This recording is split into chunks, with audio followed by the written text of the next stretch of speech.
Alhamdulillahilladzi anzala al-Qur'an hudan lil mu'minin wal muttaqin. Asyhadu an la ilaha illallah wahdahu la syarika lahu wa huwal haqqul mubin. Wa asyhadu anna Muhammadan abduhu wa rasuluhu wa huwa khatamun nabiyyin wa imamul mursalin.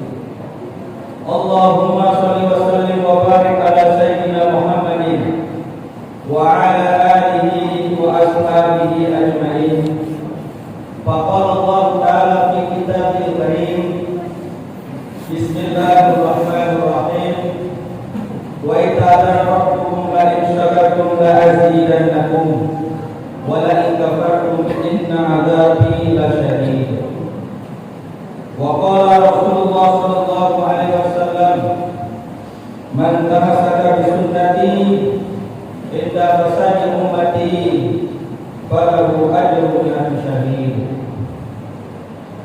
Hadirin yang dimuliakan oleh Allah Subhanahu wa taala, pada siang hari ini kita bersyukur kepada Allah Subhanahu wa taala karena sebenarnya nikmat yang paling berharga yang diberikan oleh Allah Subhanahu wa taala adalah nikmat kesempatan di saat kita masih diberikan pintu taubat dan untuk ibadah kepadanya.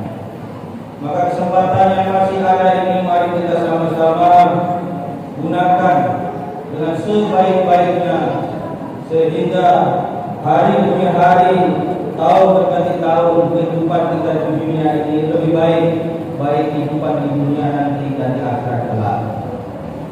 Maka daripada itu, khotib berdiri di sini mengajak kita meningkatkan takwa kita kepada Allah Subhanahu wa taala dengan taubat yang sungguh-sungguh, mengamalkan apa yang Allah perintahkan dan meninggalkan apa yang Allah larang, sehingga senantiasa kita mendapat hidayah dari Allah Subhanahu wa taala. Hadirin yang dimuliakan, shalawat dan salam kita sanjungkan kepada junjungan kita Nabi besar Muhammad sallallahu alaihi wasallam, seorang nabi yang agung dan dimuliakan baik di dunia maupun nanti di akhirat kelak. Seorang nabi satu-satunya para utusan Allah Subhanahu wa taala yang akan bisa memberi syafaat kepada kita di saat para anbiya yang lain tidak bisa memberi syafaat, sebagaimana yang diceritakan kita berduyun-duyun mendatangi Nabi Adam alaihissalam. Kita mengatakan, ya Adam atina syafaat, wahai Nabi Allah Adam, berikan kami syafaat. Nabi Adam mengatakan, wa a'tikum syafaat, aku tidak bisa memberikan kamu syafaat. Amiltu khadaya, aku berbuat dosa, yaitu memakan buah kulti, sehingga dilemparkanlah ke dalam dunia. Mendatangi Nabi Ibrahim, Nabi Musa, Nabi Isa, semuanya tidak bisa memberikan syafaat kepada kita semuanya. Dan kita diperintahkan untuk menemui Nabi Muhammad. Setelah kita bertemu kepada Nabi Muhammad sallallahu alaihi wasallam, kita belum mengucapkan Nabi Allah Muhammad sudah mengatakan, aqaitu syafa'ah, aku memberikan syafaat, sehingga pada waktu itu kita berpindah alam, yaitu alam hisab. Allah memberikan kita amalan yang baik dari kita, karena dari kita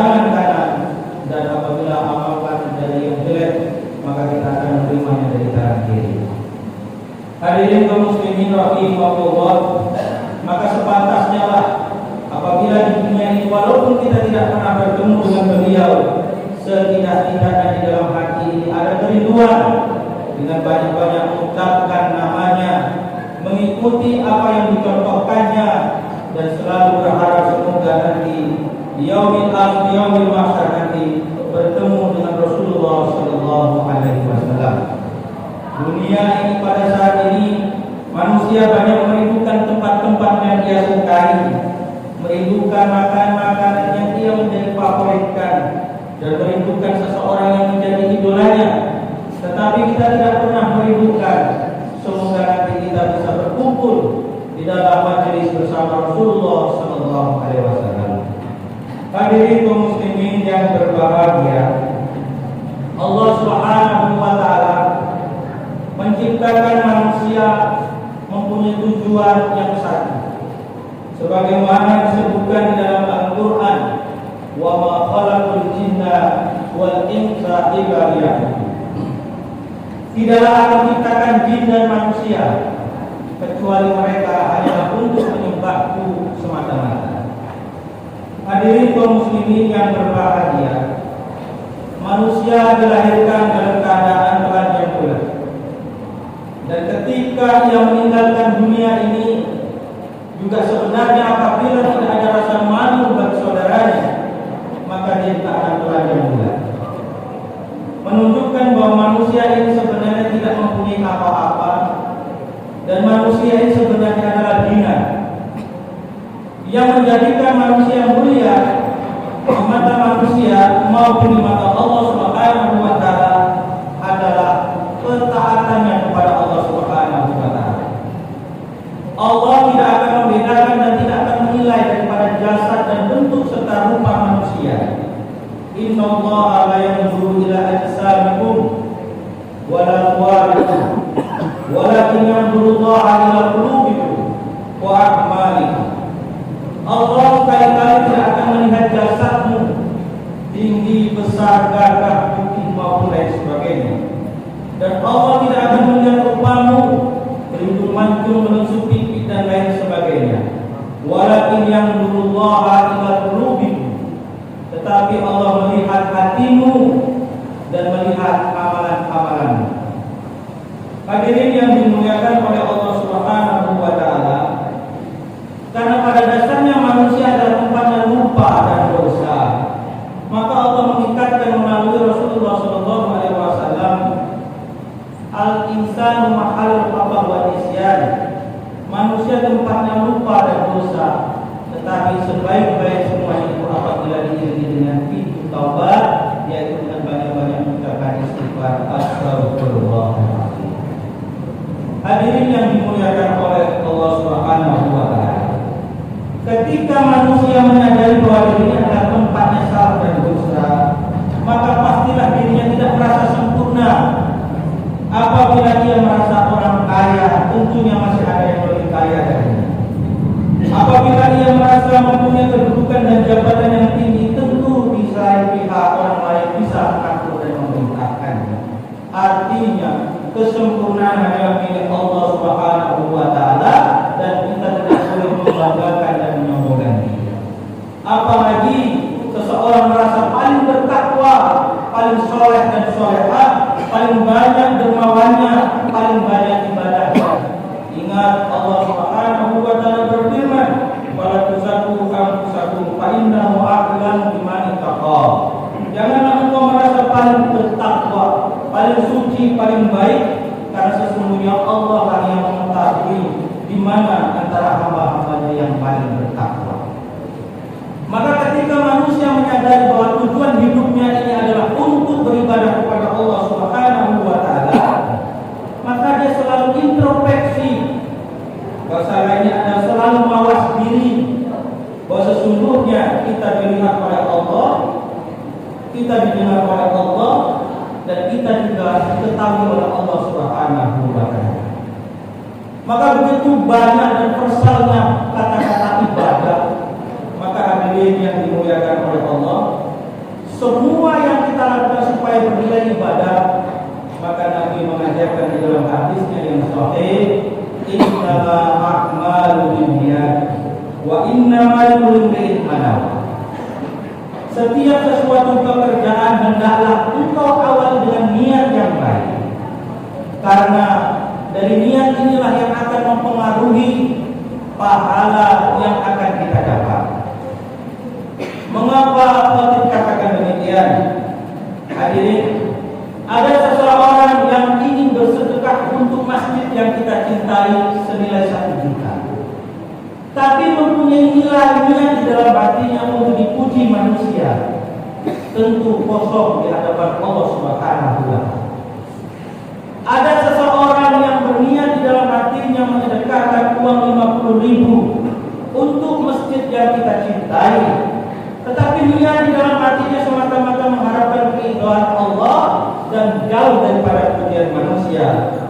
Uang yang 1 juta nilainya lebih besar daripada yang 50.000, tetapi di hadapan Allah Subhanahu wa Ta'ala 50.000 yang paling bernilai di hadapannya. Bisa saja nilai di hadapan manusia dan nilai di hadapan Allah itu berbeda. Di hadapan manusia tentunya yang lebih besar yang dianggap itu lebih hebat dan lebih bermanfaat, tetapi di hadapan Allah Subhanahu wa Ta'ala yang lebih hebat dan lebih bermanfaat apabila Allah ridho menilainya. Maka daripada itu hadirin yang dimuliakan oleh Allah Subhanahu wa Ta'ala, perbaikilah hati untuk senantiasa kita beribadah kepada Allah Subhanahu wa Ta'ala, karena Allah tidak akan menilai sebanyak apapun ibadah kita. Yang dinilai oleh Allah adalah seikhlas apapun ibadah kita ini. Hadirin yang dimuliakan oleh Allah, maka daripada itu hendaklah kita mengawali segala ibadah ini semata-mata kita sandarkan kepada Allah Subhanahu wa Ta'ala. Supaya apa? Supaya yang kita lakukan itu benar-benar mengenai sesuai dengan hadis Rasulullah, sesuai dengan firman Allah Subhanahu wa Ta'ala, "Wa ma khalaqtul jinna wal insa illa liya'budun," kecuali hanya beribadah kepada Allah Subhanahu wa Ta'ala. Kita banyak beribadah, salat 5 waktu tidak tinggal, sunnah kita lakukan baik qobliyah maupun ba'diyah. Tidak kurang itu juga kita tahajud malam, kita bangun untuk menyembah Allah. Bersedekah baik yang kecil maupun yang besar, baik di waktu sempit maupun lapang, tetapi tidak dianggap ibadah oleh Allah Subhanahu wa Ta'ala. Tentu kita termasuk orang-orang yang merugi di hadapannya. Beruntung bagi seseorang yang apabila mengetahui dirinya bahwa sesungguhnya penciptaan dirinya adalah untuk beribadah kepada Allah, serta diyakini dalam hatinya Allah tidak akan menerima ibadah kita kecuali dengan ikhlas yang tinggi, maka hadirin yang dimuliakan oleh Allah, orang tersebut adalah orang-orang yang mendapat naungan, mendapat bimbingan bahwa dia adalah sebenar-benar penciptaan makhluk, yaitu manusia yang beribadah kepada Allah, dengan ibadahnya diterima oleh Allah Subhanahu wa Ta'ala. Karena kita ketahui bersama bahwa sesungguhnya Rasulullah SAW pernah bersabda, "Kullu nasi halaka illa al-alimun." Setiap manusia akan binasa, hancur, tidak ada nilainya di hadapan Allah kecuali orang berilmu. Sedangkan orang berilmu adalah fardhu, menuntut ilmu adalah kewajiban, tentu dia beribadah. Tetapi Rasulullah SAW melanjutkan di dalam hadisnya, "Wal 'alimuna halaka ilal 'abidun." Dan orang-orang yang berilmu, orang-orang ulama, orang-orang yang mengetahui daripada orang-orang yang bodoh, dia akan binasa, tidak akan mendapatkan pahala di sisi Allah karena ilmunya, kecuali dia mengamalkan ilmunya. Wal 'amiluna halaka ilal mukhlisun. Dan orang-orang yang sudah berilmu kemudian mengamalkan ilmunya tidak akan dipandang oleh Allah Subhanahu wa Ta'ala sesuatu yang berharga kecuali dia ikhlas di dalam mengamalkan ilmunya. Hadirin kaum muslimin rahimakumullah, ternyata puncak daripada segala ibadah adalah keikhlasan. Dan keikhlasan itu berkenaan dengan hadis Rasulullah SAW, "Innama a'malu binniyat." Awalilah niat yang baik semata-mata karena Allah. Wa innamal likulli imrin ma nawa. Sesungguhnya segala sesuatu yang diniati akan mengambil pahala yang akan dia dapatkan. Wa man kana hijratuhu ila Allah wa rasulih fa hijratuhu ila Allah wa rasulih. Barang siapa yang hijrahnya karena Allah dan Rasulnya, maka dia akan dapatkan Allah dan Rasulnya. Wa man kana hijratuhu ila imra'atin yankihuha aw ila dunya yusibuha fa hijratuhu ila ma hajara ilaihi. Dan bagi siapa yang niat hijrahnya karena seorang wanita yang dia cintai untuk dinikahi, ataupun niatnya untuk mengejar dunia, maka sesungguhnya dia hanya akan dapatkan dunia, sesuatu yang dia kehendaki. Hadirin, tentu rugi besar apabila kita berbuat baik, beribadah hanya mengharapkan dunia. Karena kita ketahui bersama, dunia adalah fata morgana. Pagi hari kita pikirkan dunia, siang hari kita kejar dan bekerja untuk dunia, malam hari kita mendapatkan dunia. Ketika menjelang subuh kita meninggalkan dunia. Tidak ada yang dibawa, jabatan, harta, keterangan dan popularitas hanya semu di mata manusia. Yang ada adalah, bisakah kita menjawab pertanyaan munkar dan nakir? Marabbuka, siapa Tuhanmu? Man nabiyuka, siapa nabimu? Wa ma dinuka, apa agamamu? Wa ma imamuka, apa kitabmu? Wa ma ikhwanuka, siapa saudara-saudara? Apabila kita ditanya oleh malaikat munkar dan nakir, satu pun tidak akan bisa kita menjawabnya, maka disitulah letak kerugian yang sebenar-benarnya. Kita menginginkan menjadi seorang pejabat, tidak menjadi pejabat tidak menjadi masalah, karena sesungguhnya Allah nanti tidak akan menanya apa jabatan. Apabila kita bercita-cita menjadi seorang kaya, kita tidak memiliki harta, tidak masalah, karena sesungguhnya pertanyaan yang paling banyak adalah orang yang berterima harta dunia. Apabila kita menjadi seorang pemimpin, tidak menjadi pemimpin, cukuplah menjadi pemimpin sendiri, karena sesungguhnya tidak banyak tanggung jawab yang akan kita pertanggungjawabkan di sisi Allah Subhanahu wa Ta'ala. Yang paling merugi adalah di saat kita jauh daripada rahmat Allah Subhanahu wa Ta'ala dan bergelimang setiap harinya dengan lumpur dosa dan kita tidak menyadari. Hadirin yang dimuliakan oleh Allah, mudah-mudahan kehidupan dunia yang semakin berkurangnya usia ini kita manfaatkan dengan kehidupan dapat berkah dari Allah Subhanahu wa Ta'ala, mengikuti contoh Rasulullah SAW, karena sesungguhnya kematian pasti dan akan pasti terjadi pada diri kita, sedangkan apa impian dan cita-cita kita belum tentu akan kita capai sebagaimana yang kita inginkan. Sebelum diakhiri khutbah ini, ada sebuah cerita kisah Rasulullah SAW. Nabi Allah pernah mendatangkan atau Nabi Allah pernah mengumpulkan para sahabat-sahabatnya. Kemudian Nabi Allah Muhammad membuat suatu kotak. Di dalam kotak itu Nabi Muhammad SAW menggaris satu persatu di dalam kotak tersebut.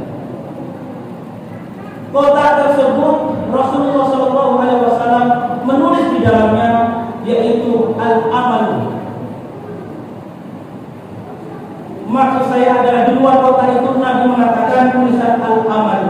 Di dalam kotak itu Rasulullah menulis al-ajalu, dan di garis-garis itu Rasulullah menulis al-ardu. Al-ardu. Apa maksudnya, hadirin yang dimuliakan oleh Rasulullah? Sahabat bertanya, ya tasawwuna bainakum. Sahabat bertanya, ya Rasulullah, apa maksud engkau membuat tulisan kotak, menggambar sebuah kotak? Di dalam kotak itu ada garis satu persatu yang disebut al-ardu.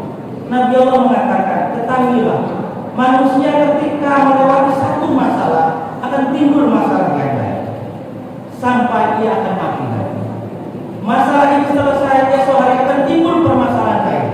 Berbagai dan berbeda masalah pasti dia akan temui sebelum dia mati nanti.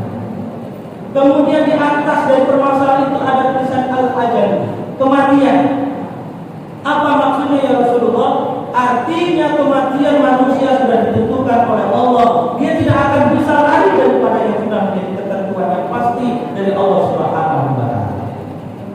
Kemudian mengapa ada tulisan di atas kematian itu al-amal? Artinya adalah keinginan dan cita-cita. Manusia keinginannya, cita-citanya melebihi daripada takdir kematian. Manusia lebih sibuk memikirkan apa yang dia inginkan. Ingin menjadi seorang yang berkedudukan tinggi dan berhormat. Ingin menjadi seseorang yang mempunyai harta yang berlimpah-limpah sehingga disegani. Ingin menjadi manusia yang namanya selalu disebut di mana-mana sehingga popularitasnya tinggi. Tetapi sesungguhnya sebelum dia mendapatkan apa yang dia impikan, dia ternyata sudah menemui kematian. Hadirin kaum muslimin rahimahullah. Mudah-mudahan khutbah yang singkat ini bisa memberikan nasihat kepada khotib pribadi dan umumnya kita semua, dan kehidupan kita yang akan datang menjadi kehidupan yang lebih baik daripada kehidupan yang sudah kita lalui. Barakallahu li wa lakum bil Qur'anil azim wa nafa'ani wa iyyakum min ayatihi wa dzikril hakim wa taqabbalallahu minni wa minkum tilawatahu innahu was-sami'ul alim wa qul rabbi irhamni wa anta khairur rahimin.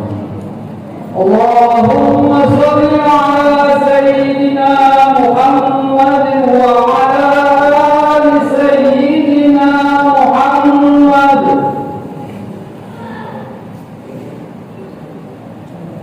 Alhamdulillah, assalatu wassalamu ala rasulillah, la hawla wa la quwwata illa billah.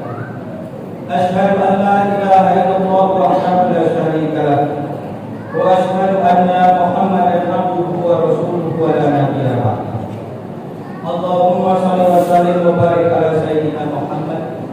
Wa qala Allah ta'ala fi kitabillah, wa ita'atana rabbukum la in syakartum la azidannakum wa la in kafartum inna adzabi lasyadid. Wa qala rasulillah, man ahya sunnati faqad ahabbani wa man ahabbani kana ma'i fil jannah. Ya ayyuhal hadirun rahimakumullah, ittaqullaha haqqa tuqatih wa la tamutunna illa wa antum muslimun. Wa qala Allah ta'ala fi kitabillah, innallaha wa malaikatahu yusholluna 'alan nabi. Ya ayyuhalladzina amanu shallu 'alaihi wa sallimu taslima. Allahumma shalli wa sallim wa barik ala sayyidina Muhammad wa ala khulafa'ir rasyidin Abu Bakar, Umar bin Khattab, Utsman bin Affan, Ali bin Abi Thalib, radhiyallahu anhum bi rahmatika ya arhamar rahimin. Allahumma ighfir lil mu'minina wal mu'minat, muslimina wal muslimat, al ahya'i minhum wal amwat. Allahumma inna nas'aluka al-huda wa tuqa. Allahumma sahhil umurana umur dunya wal akhirah. Allahumma sahhil umurana umur dunya wal akhirah. Rabbana la tuzigh qulubana ba'da idh hadaytana wa hab lana min ladunka rahmah innaka antal wahhab. Rabbana hab lana min azwajina wa dhurriyyatina qurrata a'yun waj'alna lil muttaqina imama. Rabbana atina fid dunya hasanah wa fil akhirati